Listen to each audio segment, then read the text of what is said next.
ಗೋಣಿಯಲ್ಲೊಬ್ಬ ಕಳವೆಯ ತುಂಬಿದ ಎಲ್ಲ ನಡೆದನ ಸುಂಕ ಕಂಜಿ ಕಳವೆಯೆಲ್ಲ ಹೋಗಿ ಬರೀ ಗೋಣಿ ಉಳಿಯಿತು. ಮನದವನ ಭಕ್ತಿ ಇಂಥ ಆಯಿತು ರಾಮನಾಥ. ಡಾಂಬಿಕ ಅಥವಾ ಕಪಟ ಭಕ್ತಿಯನ್ನು ಈ ವಚನ ವಿಡಂಬಿಸುತ್ತದೆ.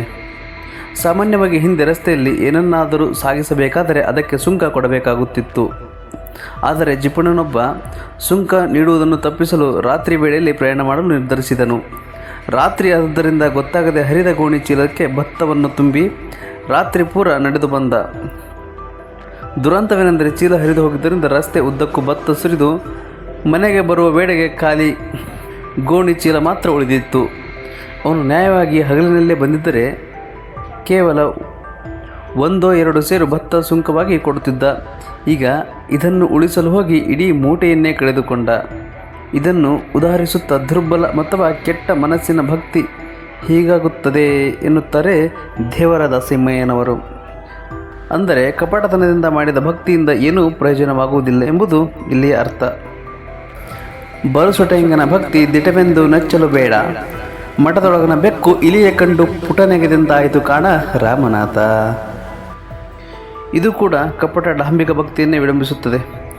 ಕೆಲವರು ಲಿಂಗಧಾರಣೆ ಮಾಡಿಸಿಕೊಂಡು ಶಿವಭಕ್ತರಂತೆ ಇದ್ದರೂ ಕೂಡ ಅವರೊಳಗಿನ ಕೆಟ್ಟ ಗುಣಗಳು ಸಂದರ್ಭ ಬಂದಾಗ ಹೊರಬರುತ್ತವೆ.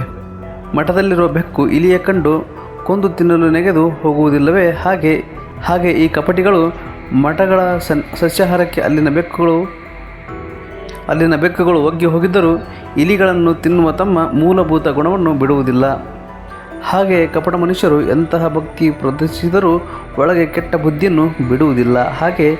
ಹಾಗಾಗಿ ದೇವರ ದಾಸಿಮಯ್ಯನವರು ಈ ಕಪಟಿಗಳ ವಂಚಕರು ಭಕ್ತಿಯನ್ನು ನಿಜವೆಂದು ನಂಬಬಾರದು ಎನ್ನುತ್ತಾರೆ. ಹಸಿವೆಂಬುದು ಹೆಬ್ಬಾವು, ಬಸಿರ ಬಂದು ಹಿಡಿದಡೆ ವಿಷವೇರಿತ್ತಯ್ಯ ಆಪಾದನ ಮಸ್ತಕಕ್ಕೆ.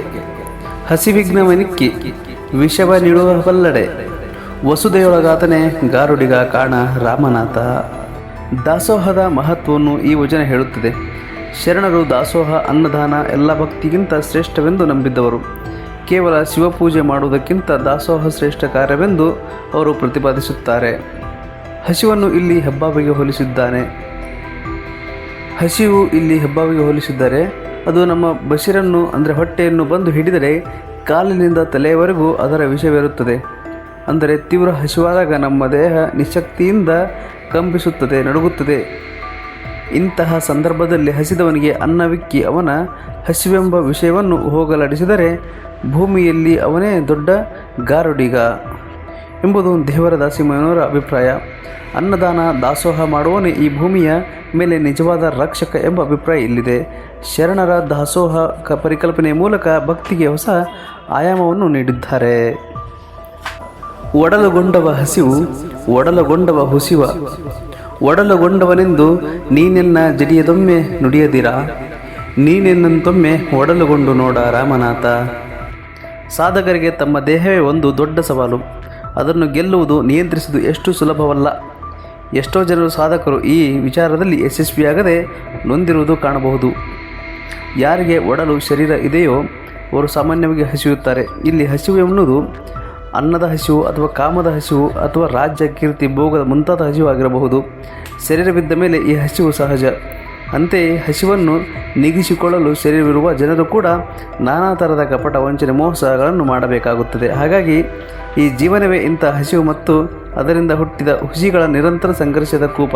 ಆದ್ದರಿಂದ ದೇವರು ದಾಸಿಮಯ್ಯನವರು ತಮ್ಮ ಆರಾಧ್ಯ ದೈವ ರಾಮನಾಥನಿಗೆ, ನೀನು ಶರೀರ ಉಳ್ಳವನೆಂದು ನನ್ನನ್ನು ಹಂಗಿಸಬೇಡ, ನೀನು ನನ್ನ ಹಾಗೆ ಒಮ್ಮೆ ಶರೀರ ಹೊತ್ತು ನೋಡು, ಆಗ ಇದರ ಕಷ್ಟ ನಿನಗೂ ಗೊತ್ತಾಗುತ್ತದೆ ಎಂದು ನಮ್ರತೆಯಿಂದ ಸವಾಲು ಹಾಕುತ್ತಿದ್ದಾರೆ. ಒಟ್ಟಾರೆ ಈ ಹಸಿವು ಹುಸಿಗಳ ಕೋಪವಾದಾಗ ಈ ಶರೀರವನ್ನು ಗೆಲ್ಲಲು ನಿಯಂತ್ರಿಸಲು ಶರಣರು ಎಷ್ಟು ಕಷ್ಟಪಟ್ಟಿದ್ದಾರೆ ಎಂಬುದು ಈ ವಚನದಿಂದ ಗೊತ್ತಾಗುತ್ತದೆ.